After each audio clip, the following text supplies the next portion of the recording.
Hello everyone and welcome back to my channel. Zahyra here, covering the latest Overwatch 2 news. This is going to be partly a rant video and partly a news covering video, so I'll try to cover everything in a nice neat bow.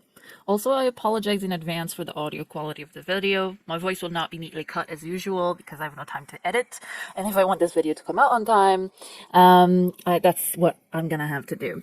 I also have an infection in my mouth, so you'll hear me talk a little bit weird sometimes. I apologize in advance for that as well, but I will try my best. So, I'm a little bit late to the party, as usual, because unfortunately I have a full-time job that pays my bills instead of YouTube and Twitch, like I'd like it to be, so it's midnight, and I am recording this video now for you because I've been wanting to for a while. People were moaning and groaning about pay to win without having any full details about the business model, and so I was really sick and tired of hearing about it. I wanted to make a video about that alone, but then Overwatch 2 news came out so fast that now we know a little bit more. I was of the opinion that there was no use in complaining and dissing the Overwatch team over something that was leaked that we knew nothing about, and even now still know very little about. People of this community whine and cry about stuff way too much, and it's starting to get boring as hell. If you want to complain that level 55 for a hero unlock is far too in the battle pass, that's great. You know the facts, you're creating an opinion about it. Even though we don't know how much XP you get per game, we at least know that it is pretty far along the battle pass. But people who are complaining before having any details whatsoever, what are you complaining about? I'm an opinionated individual. I will not apologize for what I'm about to say. If you feel attacked in any way, then maybe my content is just not for you. So this is my opinion. The Overwatch community has been largely stomping their feet and crying and complaining about every little thing since way before the content drought. First, it was the patches were too minor, then the patches weren't fast enough, then it was that the heroes being added to the game were always broken and weren't getting fixed fast enough. Then Team 4 stopped updating as much and found that I was the only idiot saying that they were probably working on something for us and to be patient. And lo and behold, not long after that, they announced that they had been working on Overwatch 2 all along. After hearing that, all the community did was cry that Overwatch 2 wasn't needed. Overwatch 1 didn't need Overwatch 2, and started calling it an expansion instead of a sequel, and continuing to say that they don't understand why it's a sequel, when they had been very clear on it from the very beginning. I'm not a genius. I'm your completely average human being with average intelligence, and I understood it as soon as they explained it. I don't even know how to put it. I even made a video about it, if you want to watch it. It's on the top right. I understood it. Why weren't other people understanding it? And I came to this conclusion. It was because those of us who... I wasn't the only one, obviously, but there were very few of us that understood what Blizzard meant when they were saying that they wanted to, make it into a sequel and change how sequels worked. Very few of us understood this, and I thought, you know what, maybe it's because we were actually listening to Team 4. And those who were complaining about it always seemed to only be listening to other people who were complaining about it because they never had their facts straight and they never understood what was actually changing about the game. So it was just making opinions based on Chinese whispers. They never actually went and got informed or actually watched Blizzard making the statement or read anything that Blizzard made a statement about. They just heard what other people said and said, this is it. And then they would just complain about it. So the whining continued all throughout the Overwatch 2 reveals, despite all the work being put in and openly announced to be work in progress. The Overwatch team has been the Overwatch community has been harshly criticizing as if it was a finished game already, which obviously it was not, but it was being treated as if it was. And it was being compared to Overwatch 1 all the time, even though there were so many huge differences, and we'd never even gotten our hands on the game yet. And people were already being like, this is a horrible game, this can never work, and it's like, man, you never even tried it, how can you know? So yeah, this community has gotten so toxic that I feel they don't even see the devs as humans anymore. Quote unquote, there'll be people saying the devs don't know what they're doing. And you do? If you do, go apply to Blizzard. Bring your enlightened knowledge to the team. The dev team is lazy, quote unquote. I've seen that so many times. Do you work there? Do you know how many people are in the team and the workload that they have daily?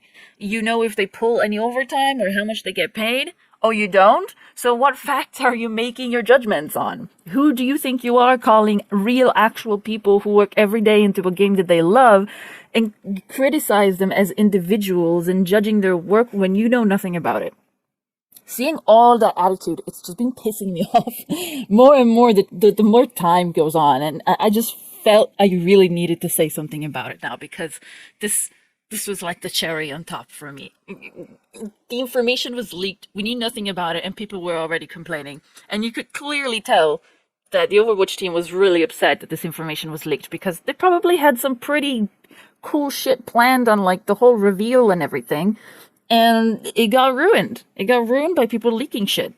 And sorry, I'm going off script again. This is like my second time going off script.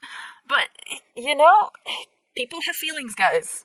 Anyway, closing on that, this is what I've noticed how the Overwatch community has been treating every Overwatch update and release and teaser and everything. So if you don't like it, go play another game. If you want to play this game, then be appreciative of the time and effort that the devs, the art team, map design team, writers, and all the other people involved in the project are investing most of their life, by the way, because if you have a full-time job, you know this. A full-time job requires you to invest most of your living hours into your place of employment instead of your actual personal life and your family. So if you're going to be judging something, do it respectfully and based on facts. Now, that is my ranked over, and we're gonna go over to Overwatch 2 news coverage. So, Kiriko. Oh my god. Super ass-kicking spiritual support that has been long protecting the town where the Shimada reside. Sorry. I can't even pronounce things properly anymore with this thing in my mouth. It's horrible. She likes to add a little spice to her family traditions, it seems, and she likes to modernize things, which is cool. I have a feeling this will have to do a lot with her backstory as well. I truly hope that we get to learn a lot about her in the PvE, because I'm a massive lore fan. Kiriko is basically like a Genji Mercy hybrid from what I've noticed. She's very skill-based though. Some content creators have had the honor to playtest her, and apparently her healing ability, called healing Ofuda, or loosely translated to like healing papers, is those papers that you see that she holds. They're kind of in reference to, you know, those papers that are used to like banish spirits and stuff, or like give good luck and everything. So her healing ability is not really like Brig and Zen, but you know, you don't really need to aim it, but you need to aim it. So in Frida's words, it's a soft lock. So it'll seek out the target. You'll need to kind of aim it, but it doesn't have to be like super precise like Anna, for example. So it is possible to, you know, miss targets, and, you know, it's actually represented in a really cool way on the screen as well. Her primary fire, though, apparently is quite hard to hit, and also cannot be used at the same time as your healing ability. So you need to be mindful of the rhythm that you will want to use when you decide to damage and when to heal. They do increased critical damage. From what I understand, it's a bit like Genji's Shuriken, since more than like one can hit a headshot, so you can do quite a lot of damage. I may not have understood it quite right, so we'll see if, you know, we'll see when us plebs will actually get to try her, and we'll see if I understood that correctly or not. So all of this so far anyway, making her very similar to Genji in my opinion, including the wall climb, which I think they probably added to show that her clan and the Shimada clan were close and probably may have even done some of the same training. Again, I say, I can't wait to find out more about her lore. The Mercy similarity, however, is more towards her shift step ability. It seems to be kind of like an instant GA, which can be even, you know, used like through walls, so it's pretty cool. Her second ability, which would probably be on a longer cooldown, I think, is the protection Suzu, which I would assume is in reference to like the bell that they are attached to charms in Japan. That's what they're called, Suzu. So the names and her traditional wear, it all makes me think that her clan works in, you know, like a temple, most likely. So anyways, the protection Suzu is likely a very short instant bat lamp from what I gather, but according to those who've played her, it's also very much a skill shot, and it's not at all as easy to place as bat lamp. So I love that. It's not a, you know, press the button, make sure it's behind a wall, and GG, basically. So that's pretty cool. Lastly, there is the obviously ultimate ability, Kitsune Rush, or loosely translated to Fox Spirit Rush, which is pretty cool. You know, again, you see the thing that she has in common with the Shimadas. You know, the Shimadas control the dragon spirits, and she controls the fox spirit. It's pretty cool. Which gives a speed buff to anyone on its path. So the speed buff applies to movement speed, attack speed, and cooldown timers. So it's pretty darn strong. And will it be too strong? We don't know until we see it in play, so we'll see. Now, the battle pass. My mouth is dying. I'm almost done. It has been announced that anyone with Overwatch has all 3 new Overwatch 2 heroes automatically unlocked because of the Founders Pack, which is great. Buying the Battle Pass will also unlock Kiriko right away, for those who don't have Overwatch already. Otherwise, you need to get her the free way, which is by playing the game until you unlock her at Battle Pass level 55. It has been announced that all new heroes will be unlockable free at level 55 of the Battle Pass. Now, I know that some people don't like this change. I'm not one of them. Now, 55, yeah, could it be a bit earlier? Sure. Maybe level 25 or 30. Maybe I would prefer. But I'm not against the whole you need to grind or you need to play the game to unlock it. Because here is how I see it, right? There will be people, undoubtedly, that will pay to unlock the hero. Or that will pay just because they want access to the premium battle pass. And they will happen to unlock the hero on the way. So you will have the time to learn how to play against Kiriko or any other, you know, future hero whenever it gets released, right? And here I'm going a little off script. But, you know, you have to learn all the interactions, all the timings, etc. So you'll have time to learn all of that before you even unlock her, right? Instead of having to learn everything at once. Yeah, sure, maybe some people like learning everything at once. Then, yeah, I mean, it's $10. Just don't buy yourself a cup of coffee for 3 days and you can get yourself a battle pass. This basically is like, it's $10. Even back when I was completely broke, $10 was something that I was able to like gather together.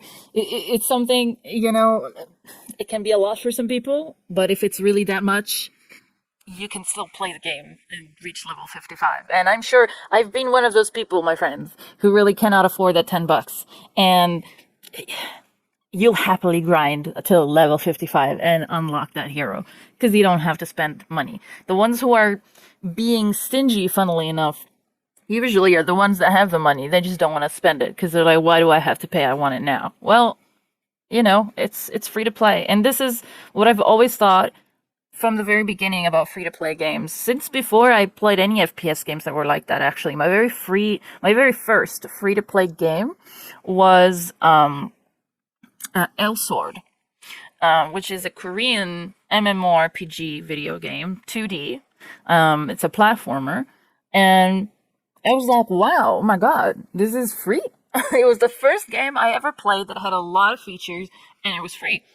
And yeah, there were, you know, other transactions in the game that you could unlock. You could unlock more slots for you to put your abilities, so you had more, you know, accessible to you. You could spend a lot of money on cosmetics and things like that, but you didn't pay to win, and you didn't, you know, you just spent money because you wanted to spend money in the game, because you thought, hey, I like this game, I like what they've made with it, and I want to support it. I want to make sure that whoever is making this game can continue updating it, continue making artwork for it, continue doing lots of other stuff with it, because I want to play this game, so I'm gonna support it, right?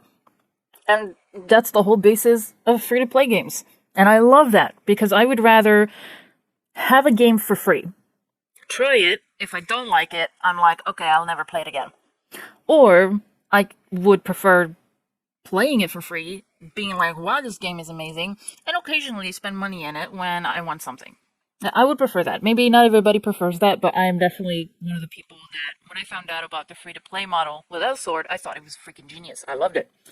Because I didn't like being charged like 50, 60, 80 euros in one go, sometimes 90 euros in one go, for a game that I would finish in like 3-4 days, maybe 5 days. And then that's it. That's your like 90 euros gone in the wind. You've completed the game. Congratulations. And it costs you 90 euros, you know? So I don't know. I like it. Anyway, I went off script a little bit. I'm gonna go back on script. So, as I said, you know, some people don't like the change. I'm not one of them. I've explained to you, why.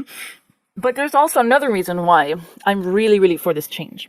So it has been announced that comp won't be available for several weeks at the beginning of the competitive season, and the mode will be locked.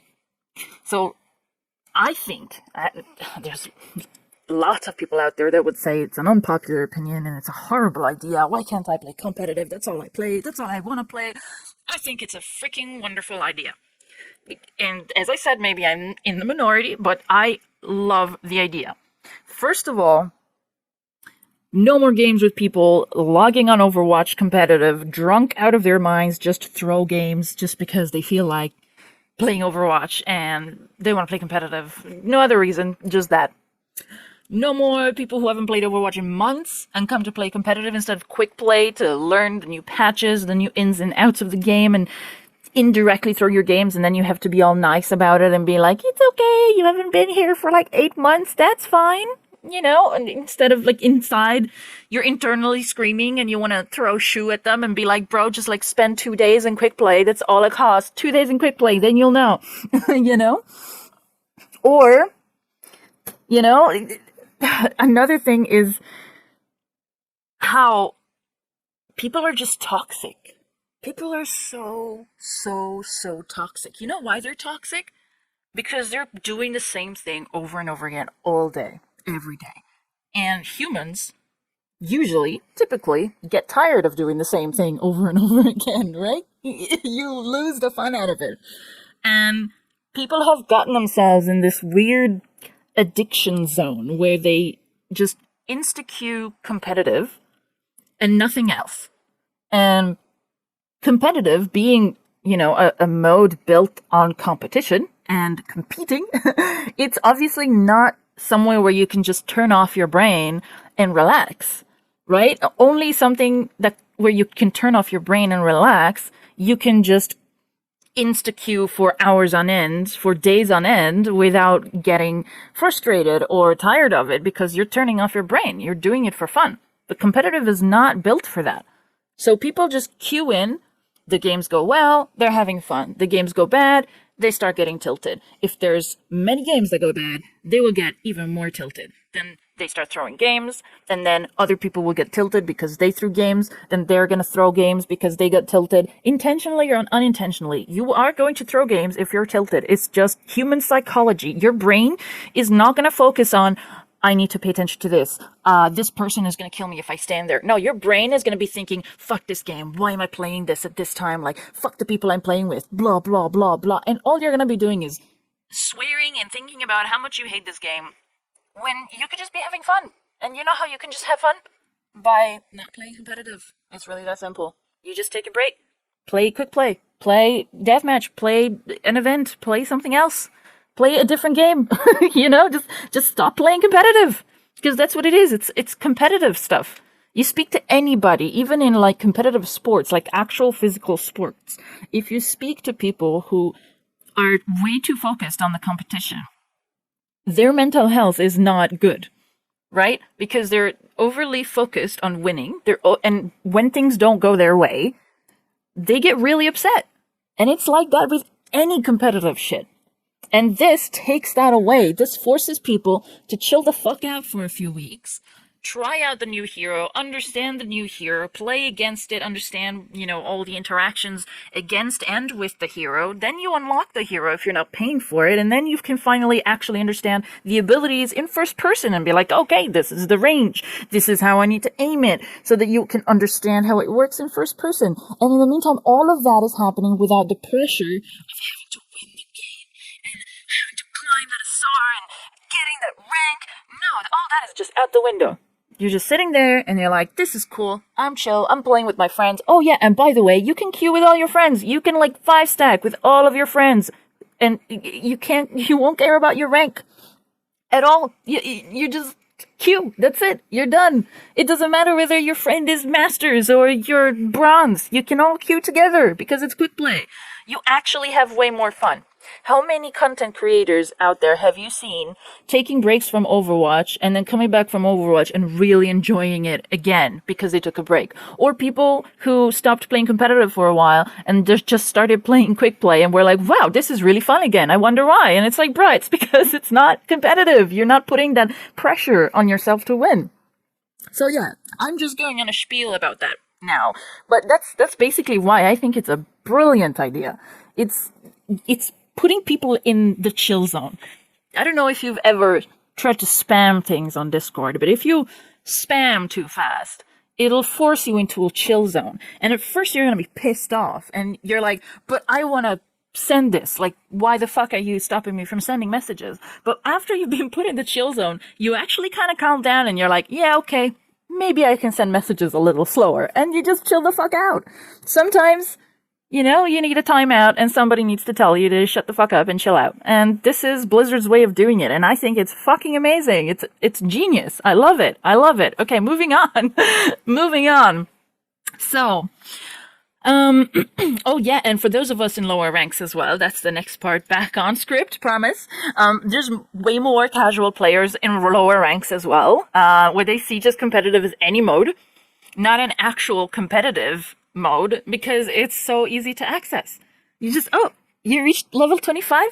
Oh, nothing about the game? Oh, well done. Here, play this competitive mode and go through so many other people's games, because why not? You're level 25 now. It doesn't matter you know nothing about the game. Just go throw people's games. That's how it's been all this time. And we have all been asking for bigger competitive restrictions.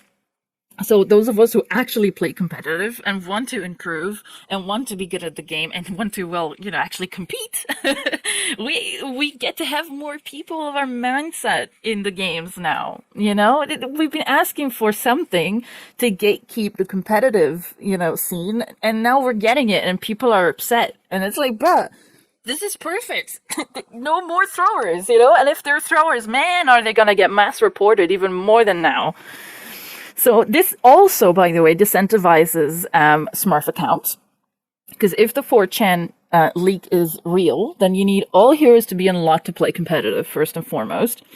And obviously that's surely to lower the number of Smurfs who will get a new account and have to spend all the time playing on that account just to unlock all the heroes before they can even, go and play competitive. And if they're going to spend that many hours unlocking the new heroes, you might as well spend time grinding the game on your main account and get Overwatch currency and other rewards for it.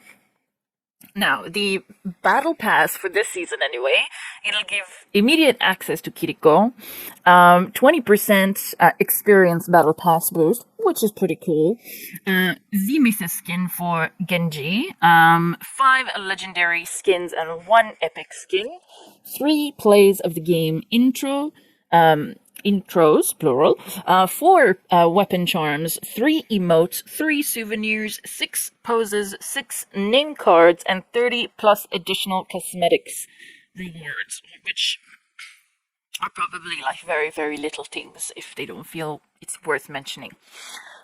Remember that the Overwatch coins is 1,000. It's equivalent of $10. Again, if you if you save your money, whether it's your allowance at home or you stop getting yourself a cup of coffee before going to work, for a few days, there is a way for you to gather $10. There just is. So unless you're super, super broken in a horrible situation, and in that situation, I can confidently say that I don't think that you're one of those people who's complaining about having to spend $10. I'm pretty sure that you're one of those people who's like, I just have to play the game, man, and it's free, so I'm fine. Now, here is a quote as well from the article. Now, and if I'm wrong, hey, do say it in the comments. Be like, hey, I'm broke as fuck, and I'm still unhappy about the $10. You can say it. Absolutely. Maybe I'm wrong. Maybe I'm all full of myself. Do tell me in the comments below. Absolutely. In the quotes, anyway, it does say here that everyone progresses through the battle pass simply by playing the game, as well as through completing daily and weekly challenges, which offer significant XP. You can also progress your battle passes faster by grouping up for a 20% XP boost on match XP, which, by the way, may I remind you that the 20% XP boost is also something that you get when you buy the premium battle pass. So for those who want the XP boost, but they can't afford it, they can just group up with a friend. Also, just FYI. And I don't know if it stacks. Would need to find out if it stacks with the 20% that you get from actually purchasing the battle pass. It may stack, but we won't know until we find out more. Then it says, if you decide later in the season to acquire the premium battle pass, all previously earned premium tiers will unlock at that time, which makes sense. If tier 1 is free and tier 5 is free and tier 2 to 3 is not, and you decide to buy your battle pass at tier 5, all the tier 2, 3, and 4 that were locked behind the premium would unlock because you're already at level 5. Makes sense. Those who complete the season's battle pass can continue to progress through the prestige tiers, which I like. It's very cool. Prestige rewards take longer to unlock, but in season 1, they reward 8 total unique hero titles you can equip on your name cards. Now, it always says 80 plus when it talks about the levels of the battle pass. So I'm guessing that there's 80 levels. And then there's the prestiges. So if there's 8 hero titles, I would assume, this is just an assumption, that basically you would get every 10 prestige levels, you'd get a new reward title. Now, it says you'll only be able to earn specific prestige tier titles during the season they are available in. For example, you cannot earn season 1 titles during season 2, which is pretty cool. It's a way to show that, you're an OG. There's some people rocking the season 1, competitive spray and stuff like that. And, with this, it's another way to show that you're OG, you've been here around a while, you're cool and hip, but without, all the big frame thing where people can just flame you. Oh, you're silver level or you're platinum level account and you're still in gold. It's like, bro, what if this guy just played arcade until they were platinum account and they just started playing competitive? What? Maybe they were playing total mayhem until they got to platinum level and then they decided to touch competitive. That will give you absolutely no Overwatch knowledge whatsoever, except for abilities, but even the abilities would be wrong because all the cooldowns are crazy. So that's never made sense to me, and I'm glad that they removed it. This is just another way to flex, basically, which is cool. Now, new heroes will typically come out every alternate season, except for season 1 and 2, which will each feature a new hero, which is awesome. So I'm already curious about what hero is in season 2. Is it Maga? Is it Maga? Oh my god, I hope it's Maga. After that, they're planning a new hero in season 4, and then season 6, and then so on. So it looks like every even season, which makes my city very happy, is going to be a hero release season. Lastly, there will also be weekly challenges, which, if completed, will give you Overwatch coins, which people thought beforehand you could only purchase with real money. So that's actually really good. If you can't afford to, buy Overwatch coins, which, we now know, yes, it is the main currency that your real money converts to, but it's not the only way to gain that currency. That's actually super, super awesome. Now, looking at the released information, you get a maximum of 6 Overwatch coins a week. 6? I mean 60? Not 6. Which, obviously to farm that up enough to buy a premium battle pass, you'll need to wait at least 16 weeks, which obviously would mean that you wouldn't be able to buy at least this season's pass. So I wouldn't rely on that if you wanted to get this season's battle pass. Maybe from, next month onwards, because obviously you'll have gathered enough for 1 month, or not for 1 month, but for one season, in one season. So, then from next month onwards, probably you'll be able to, but definitely not for this season anyway. And I think they probably did that on purpose, just to incentivize people buying at least the first battle pass, I'd say. With the weekly challenge, obviously, that's it. I was about to repeat myself. I'm really tired. That's it. That's all my news. There's obviously a lot more about maps and new events, but I think I'll cover them in a different video. I'm not in a big rush about those. These were the biggest news, so I wanted to release them out there and, be quick about it. Even though I'm not very quick about it. This was a fairly long video, 36 minutes, 37 now. So, thank you. Well, actually, the audio is 37, but the video itself might be just a little longer due to the intro and outro. But yeah, other than that, honestly, that's it. If you liked the video, please like it. If you like my content, consider subscribing. It's free. If you agreed or disagreed with anything that I said, feel free to engage in the YouTube comments. I was a little bit harsh on some things, but that's my standpoint. I'm not gonna, I'm not gonna apologize for it. I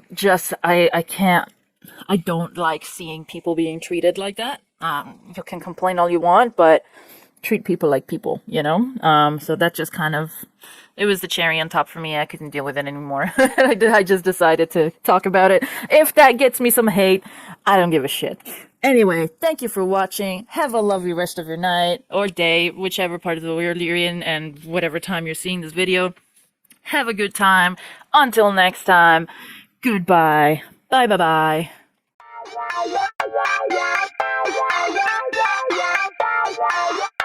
Yeah.